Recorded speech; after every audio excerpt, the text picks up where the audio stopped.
राष्ट्रवादी शरद पवार गटाचे मुख्य नेते यांनी आजपासूनच विरोधी बाक गाजवायला सुरुवात केली आहे। प्रसाद लाड आपल्या सोबत आहेत। एक बॅनर घेऊन आव्हाडांनी आज पाऊल ठेवलंय, आय लव्ह मरकटवाडी, लोकशाही जिंदाबाद। अजूनही ईव्हीएमवर संशय व्यक्त केला जातोय आणि त्यानुसार त्यांनी आपली भूमिका जाहीर केली। खरं तर आता आव्हाडांची हवा गेली आहे। राष्ट्रवादी काँग्रेस मरत मरत 2 आकड्यापर्यंत पोहोचला, परंतु त्याचे गटनेते म्हणजे 10 आमदारांचे गटनेते त्यापैकी माहीत नाहीत की 7 कधी बाहेर पडतील। अशा परिस्थितीत स्वतःचं अस्तित्व टिकवण्यासाठीची ही शेवटची लढाई आव्हाडसाहेब लढत आहेत। पहिल्याच दिवशी स्पष्ट त्यांनी केलंय की विरोधी बाकाचा पहिला प्रवास अशाच पद्धतीनं सुरू राहील।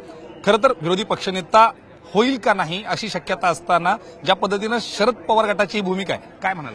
ज्याच्यामध्ये विरोधी पक्ष नेताच मुळी राज्याच्या जनतेने निवडून दिला नाही, त्यांना त्यांची जागा दाखवण्याचं काम केलं, त्यांनी त्यांची जागा ओळखावी। मला वाटतं विरोधी पक्षांनी विरोधी पक्षाचं काम करावं।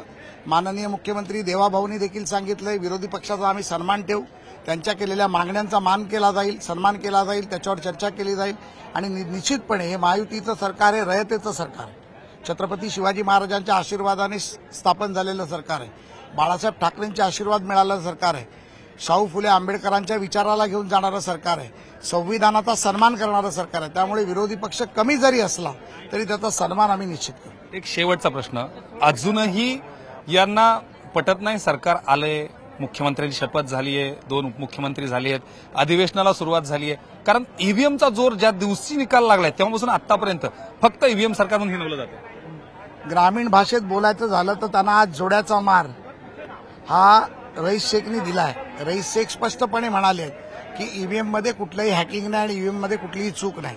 त्यामुळे महाविकास आघाडीचाच घटक पक्ष असलेले रईस शेख जर हे म्हणत असतील तर मला वाटतं जितेंद्र आव्हाडांनी त्यांना बोलवून त्यांच्याकडनं थोडीशी शिकवण घ्यावी। खूप खूप धन्यवाद। थेट आपली स्वतःची जागा टिकवण्यासाठी असणारी ही धडपड या निमित्तानं थेटपणे जितेंद्र आव्हाड यांच्यावर सनसनी टीका प्रसाद लाड यांनी केली आहे। उमेश राहुल, न्यूज 18 लोकमत, मुंबई।